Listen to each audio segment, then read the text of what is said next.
Video tutorial for the carving and preparation of cured ham. Introduction. Welcome to the step-by-step how-to video for the carving of cured ham. My name is Pedro Martin. I'm an experienced master carver and I will show you the easy way to slice up cured ham. I will explain how to use the tools of the trade, what the different parts of the leg are used for, including the bones, and some tips on keeping the ham fresh for a longer period of time. Tools for the actual carving itself. A well-carved portion of cured ham can transform an otherwise simple snack into something extraordinary, but for that to happen, we need the proper tools. A good quality ham holder. This is an example of a professional pivoting ham holder. Its chief characteristic is that the main frame pivots, allowing us greater flexibility in regards to the angle at which we may slice the portion of ham and greater precision when doing so. We'll also be needing a small ham knife referred to as a puntilla. It is exactly the same as a large jamonero knife, only shorter. The main characteristic being that it does not bend but instead remains rigid. We have as well the typical ham knife referred to as a jamonero knife, which is flexible and adapts almost like a razor to the surface of the ham. Its shape is long and its blade must be kept very sharp. In addition to the other two knives, we also have the grooved jamonero knife, which is the same as the regular jamonero knife except for the tiny grooves on the blade, keeping the knife from overheating as a result of the friction caused by its contact with the fat. The different parts of the cured ham, bones included. To slice the ham, it is necessary and furthermore indispensable to be well acquainted with the different parts and even the bones themselves so as to proceed correctly throughout the carving process. Cured Spanish ham has three basic and well-distinguished parts. First, we have the wide part, which was referred to as the tapa. This is the side with the most amount of muscle.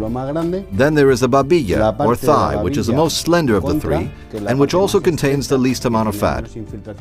Finally, we have the waist, or cadera, which contains the most amount of fat, due to the effect of gravity on the piece as it goes through the curing process. While hung from the ceiling, all of the fat flows downwards. The piece is mounted onto the ham holder according to how slow or how fast the ham is to be consumed. If the consumption is assumed to take place over a long period of time, then one begins with the driest and most slender part first to keep it from drying any further. This is done by placing the ham with the hoof facing downwards. Carving then begins with the thigh first. We are now well acquainted with the different parts of the cured ham. However, it is equally important to know the bones associated to each one in order to grasp a full understanding of the carving process. There are three basic bones. First, the elbow, which is the bone we all use to cook with. Then there's the femur, and finally there is the hip bone. Cleaning and presentation of cured Spanish ham. Now that we have learned the different parts and certainly the different bones of the cured ham, we can now move forward to the cleaning process. To do this, independently of how fast or how slow the piece is to be consumed, we must first remove the entire outer layer of fat, sometimes known as the rind. This is done using the small hand knife. We make the first incision just a finger's width below this bone called the corvejon, or hock bone, using the small hand knife and cutting along the hoof before removing the entire outer layer.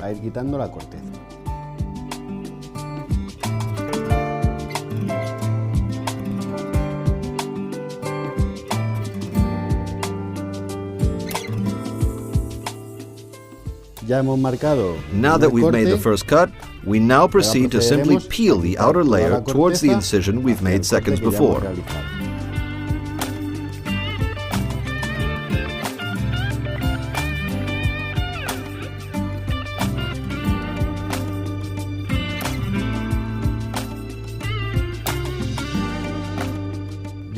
At this point, the rind is removed, as you can see, and we now proceed to clean the rest of the cured ham.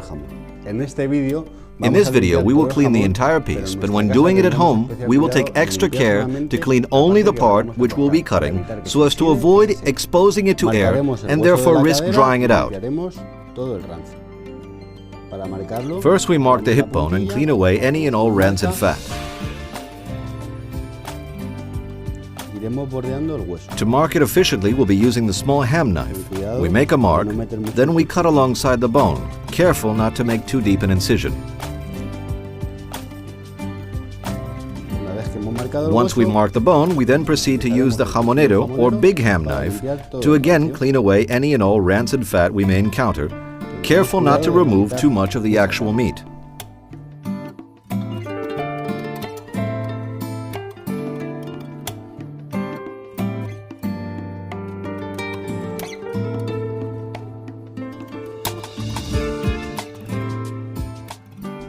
We've now cleaned this entire side and will now proceed to clean away any and all rancid lard. For this purpose, we will again use the larger ham knife. Remember that when doing this at home, do not clean any more than you're planning to eat to avoid the meat drying out. We'll now cut away all of the yellowish part we see here because it has not only gone bad but also tastes very bitter, without forgetting the more lightly colored edges, which we will use to cover up the recently carved surface and therefore naturally preserved our cured ham in the best way possible. Remember to hold on to this piece of lard in order to cover the recently carved surface. If you followed my instruction closely, then your cured Spanish ham should look like this. Let us go over once again everything we've done up to now. We made the first incision below the hock bone, we've taken off the outer layer, we've cleaned all the rancid material away from the surface, and then we proceeded to take off the lard. But again, remember that when trying this at home, if you're not going to eat the entire ham, then only clean the pieces you are planning to eat and hold on to the lard to cover up the recently carved surface.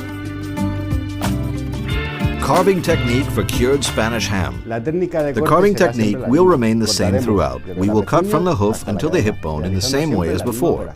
We will cut the ham in small, thin slices called tapitas. When we expose them to our natural body temperature, the fat, which is naturally present, begins to melt. It is important to take temperature into consideration when serving. To carve the ham, we will be using the big ham knife, be it the traditional jamonero or the grooved version. We will use the sharp edge, more specifically this part here, seeing as to how if we use the very tip, then the entire knife bends and we'll be unable to adequately slice the ham.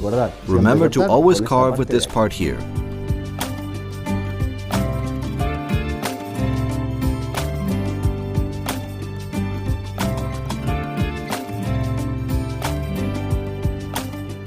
Once we have carved off the little portion of the ham, we encounter our first problem. A problem with a simple solution. Here we see the hip bone. We mark it with a small ham knife before simply carrying on just as before. We recommend not removing the hip bone, seeing as to how it maintains the ham's freshness and keeps the hip in place so that we may optimize its use. And if the knife were to slip, it stops the blade from cutting any further.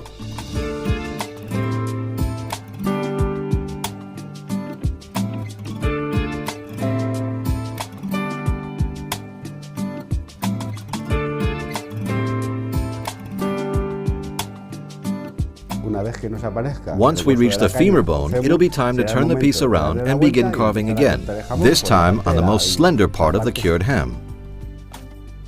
Let us begin to cut the more slender, almost veinless part, and remember, we will always need to carve from the hoof straight to the hip. In order to start the carving, we're going to clean the surface we'll be dealing with, removing any and all rancid material before slicing the meat into thin tapas. We'll then clean the jamonero knife, removing all the yellow and rancid material we don't need. Now we start by carving the slender part of the cured ham, and we'll search until we find that bone. We'll slice just below it, poking the surface just a bit until we notice the knife reach a softer patch of meat. This is exactly where we'll begin to carve.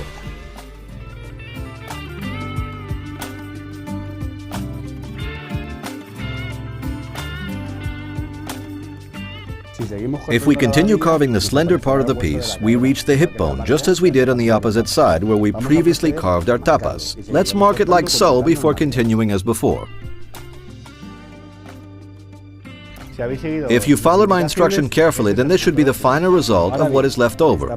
We can carve it off by tilting the angle of the cut slightly and slicing it this way, or use the small ham knife to carve off a piece like so as to make taquitos or small strips of cured ham, thereby enjoying one of the gems of Spanish cuisine.